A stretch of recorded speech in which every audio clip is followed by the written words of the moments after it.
pasar a la última presentación de hoy. Zachary Lieberman es artista, ingeniero y da clases en la Escuela de Diseño Parsons de Nueva York. Junto a Golan Levin ha creado instalaciones y performances que se centran en hacer visible el habla. En Banquete presentan Mesa di Voce, de la que vamos a hablar ahora con Zachary. Hi, thank you. I realize that being the last speaker, I'm fighting multiple battles. You may be really tired, or you want to smoke a cigarette, or go to the bathroom. And I'm also fighting the battle of language, so I'm going to try to be as quick and as efficient, as interesting as possible. I'm going to ask, though, that you bring the lights down, because I'm going to show a variety of movies, so if that causes you to fall asleep, I'm okay with that.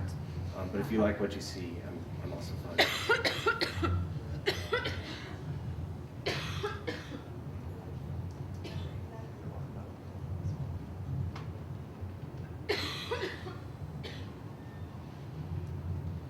So the title of my presentation is In Situ Speech Visualization in Real-Time Interactive Installation and Performance. And essentially I'm going to show you a variety of works which are about the idea of visualizing speech. If we could see our speech, what might it look like? And while we can hear when people speak, and if somebody's speaking close to you, you can feel it. And if they haven't brushed their teeth, sometimes you can smell it. But we can't see it. And so really, what we've been focusing on, my partner Golan Levin and I, is visualizing speech. What could speech look like? And Christa mentioned 3 words, which I think describes the range of work that you've seen here and in this show, but mythological, organic, and absurd. And that's really, I think, what Golan and I have been interested in pursuing in our work, is the mythological, organic, and absurd in attempting to visualize speech. So I think artistic practice is research, and so I'm going to talk to you about the research that I've done, the research that I'm doing. And there really is a field devoted to speech visualization. And so in phonology and psychoacoustics, there's really a whole kind of research direction that scientists go in kind of visualizing speech. And so things like waveform graphs, autocorrelograms, spectral formant plots, and so on, are really all of the kind of scientific strategies for visualizing speech. And I'm going to show you Golan and my strategies for visualizing speech, which is really securely non-scientific. As inspiration for the body of work, one of the really most inspiring things that we saw was a Czech animator, Pavlatova. And in his piece, Reči, Reči, Reči, it's an animation which really suggests the kind of magical, which is what if we actually saw when we spoke? And so in this animation, characters in a restaurant speak, and their words come to life and travel through the air, and in the ear of a person and out of the ear of another person. And so the sounds in the speech really kind of take on a life of their own, and that's really been the idea or the goal of our work. I'm a teacher, and one of the first images I always show my students is this image. And this is an image of my friend's mouse. And he's used it so much that he's worn the veneer off of the desk. And I show this image of the mouse and I say, this is the problem. The mouse is the problem. That we've had this sort of interactive interaction device for so long. And it's really such a weak way to communicate yourself. It's really such a weak tool. And so Marcus has suggested that the works here are really about the idea of different interfaces. And Golan and I take that very seriously. And Ben Schneiderman talks about it, the idea of a direct manipulation interface. And this is an interface which merges control and display, where the interaction is really direct. And so we've been interested in pursuing this within the context of visualizing speech, and so that your participation and interaction with the work is really direct and immediate. I write code to make the artwork that I do. Golan also writes code, and we sort of split up responsibility. And it's actually a really terrible way to make art. It's really hard and sort of exhausting and logical. But at the same time, in order to do what we need to do, we need to kind of work like this and think like this. So it's really it's language, and it's very logical and very boring. And Ken and I, we were, setting up the exhibit, and we were just, so it's a lot of frustrations, and isn't this a terrible way to make art? But in a lot of ways, we really have to. And when I show you the work, I think you'll see why we need to write software in order to do it. The first piece I'm going to show you, Remark, is really based on the research of Wolfgang Kohler, who was a Gestalt psychologist. And in the 1920s and 1930s, he did these experiments, which were really about the relationship of shape and sound. And he would show people diagrams like these, and he'd say, one of these shapes is named Taquita, the other shape is named Malumba. Which one is which? And of course, Taquita, every single participant that he would interview, Taquita is this sharp shape, and Malumba is this curved shape, So he was really analyzing the idea of phonesthesia. And phonesthesia is the idea that the sounds of words reflect to some extent disassociated connotations, and in this case, a kind of graphical connotation, that the sound of a word can be tightly linked with a graphical connotation. So in Remark, we present the myth of being able to see your speech, and using two microphones and casting a shadow. When you say something, you see the shadow of the sound that you've made. And so in the same way that Christa talked about how she was using text in the SMS messages to create a physical design of a creature, we're using sound to create a graphical design of a sort of a kind of floating object. So I'm going to show you the video.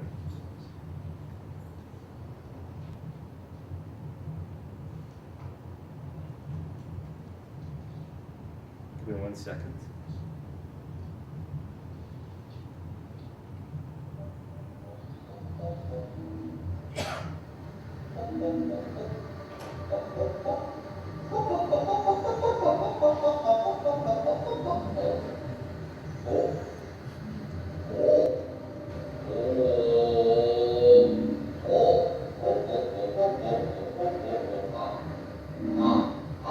There's also phoneme recognition, so we're recognizing very small parts of sounds, as well as doing a sort of graphical representation of the sound that you make.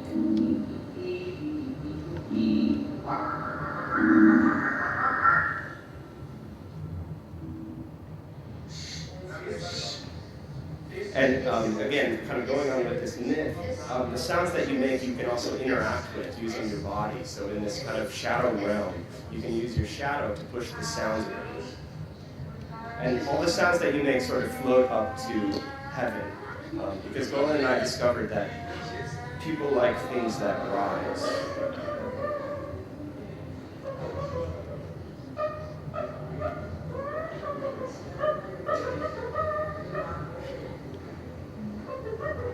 It's very popular with the Austrian children.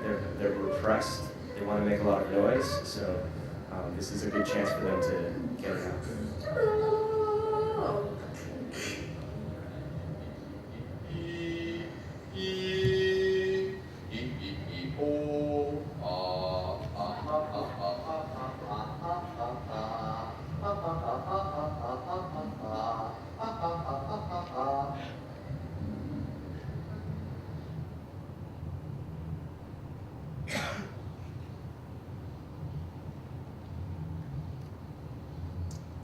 The next project I'm going to show you a very brief section of, which was also done at the same time. These were both done at the Museum of the Future at Ars Electronica. It was really about the idea of, if the first piece is about a symbolic language for speech, this is more of an abstract language. And it's really the idea of that you say something and you get this sort of noodle-like form that comes out of your mouth. That's the qualities of the form are coupled with the way you've spoken. And we were having dinner last night, and another artist in the show, Ricardo Dominguez, suggested that theater is a form of collective hallucination. And this project is also a form of collective hallucination. It's augmented reality in that you're wearing glasses. These are 3D goggles that have been modified so that you can see both a 3D image and the real world. And inside of the glasses is a microphone as well as a position sensor. So as you move your head around, this kind of three-dimensional world moves with you. And as well, because there's a microphone embedded, when you say something, it appears that it's coming out of your mouth. So the idea is, again, that you have this myth of that when you say something, it comes out like a big noodle. Additionally, projected on the tabletop is the shadow that these noodles would make if they were actually in the room.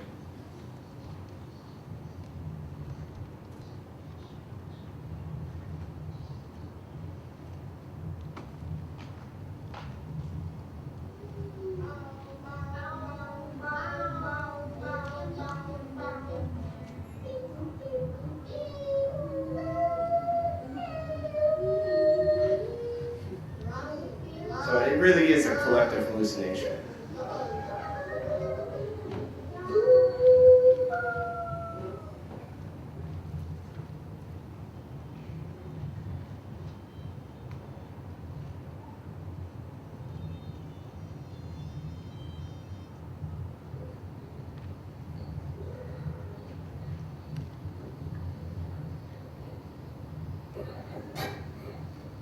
Do we have sound?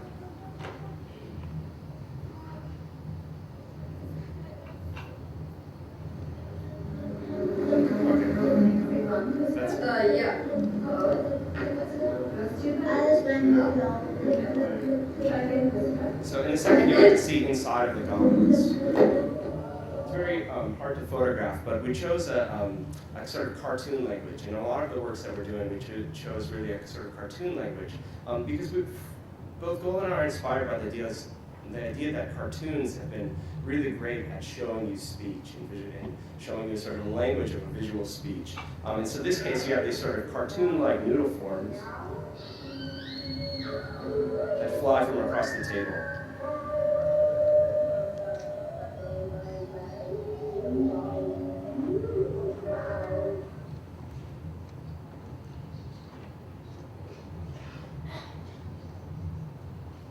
So in the interest of time, I'm going to move forward.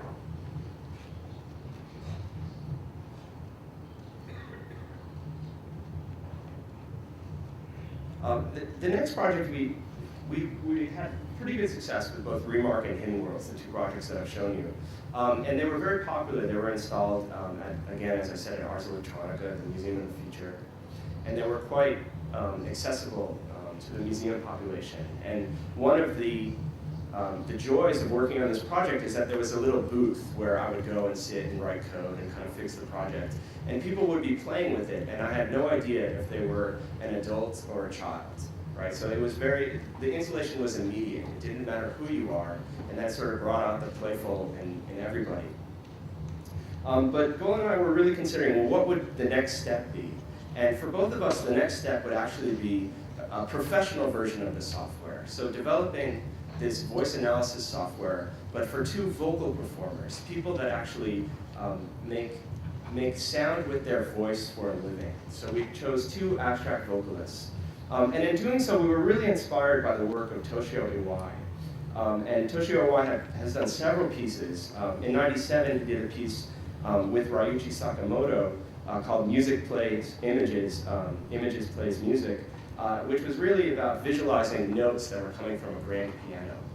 And recently, in 2003, he created a piece called Show of Light, which was also about visualizing a flutist and seeing the notes or when she plays come to life. And for us, we were interested in taking this idea of two singers and bringing their voices to life. We chose two professional vocalists, Joan Barbara, who comes out of a new music background, and Jaap Blanc, who's a Dutch sound poet. And we invited them to work with both Golan and myself. The concert is called Messa di Voce. This video of the concert and also an interactive installation is installed here at the Banquete show. And it involves several core technologies. There's voice analysis, computer vision, and so that the performers can move freely on stage. And the idea is to have something which was completely improvised, where the performers can make whatever kinds of sounds they want, but to write a kind of software that would be tightly coupled so the graphical response would be really direct and immediate and really appropriate for the sorts of sound they were making.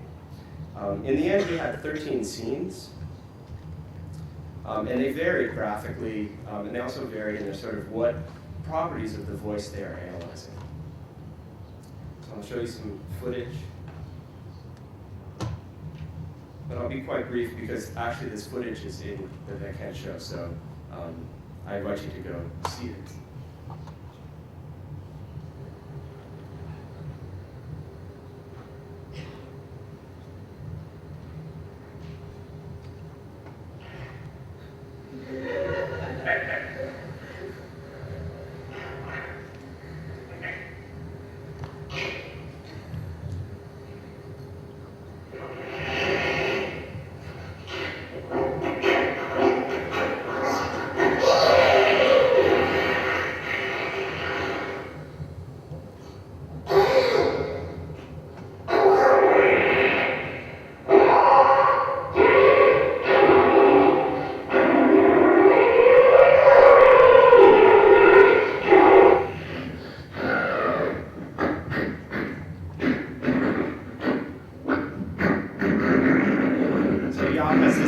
Synthesizer, so he's really manipulating his cheeks to create these sounds.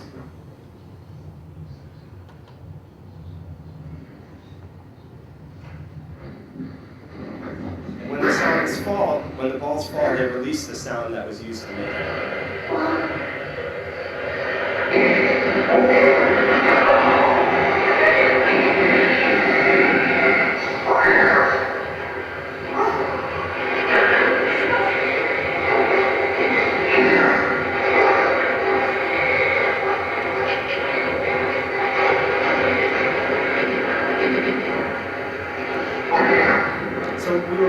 If you have a concert which involves performers and also a projection, how do you not lose the performer with the projected light, because the projected light is so powerful? And so our solution is really to kind of try to, as much as possible, bring the performer and the projection together. And so this is what you see here. Again, I invite you to go check it out.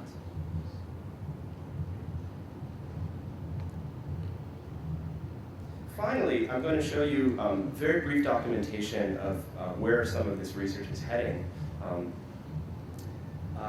We've been looking at, kind of visualizing speech and creating these immersive systems and direct manipulation interface. And so one research project that's come out of this work, the Messa de Voce Remark in Hidden Worlds, has been looking at actually using this similar varieties of software but with disabled children.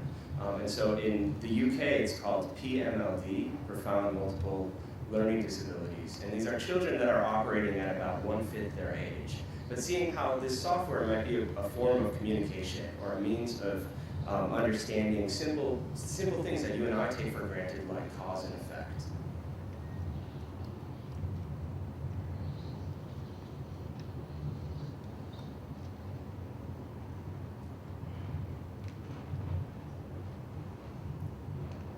So this video is extremely new. So I just shot this recently. We were doing some school visits in the UK, testing the software and making modifications. But the software is really about, it doesn't use a microphone, but it uses motion. It's really about interpreting motion and creating immersive, responsive environments which are based on motion.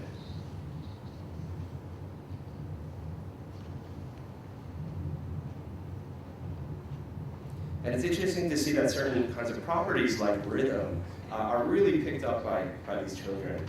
And so they can get really in this sort of feedback loop, and the software can be modified that really can be custom tailored for them so that it's really open-ended, as opposed to a lot of the other sorts of devices which are made, which are very closed loop. These are really sort of open loop experiments with software. So for example, this child really found all kinds of creative ways using his head, using his hands, and to get the system to respond. And the teacher said they had never seen this child concentrate so long. He really used this particular piece of the software for about 20 minutes.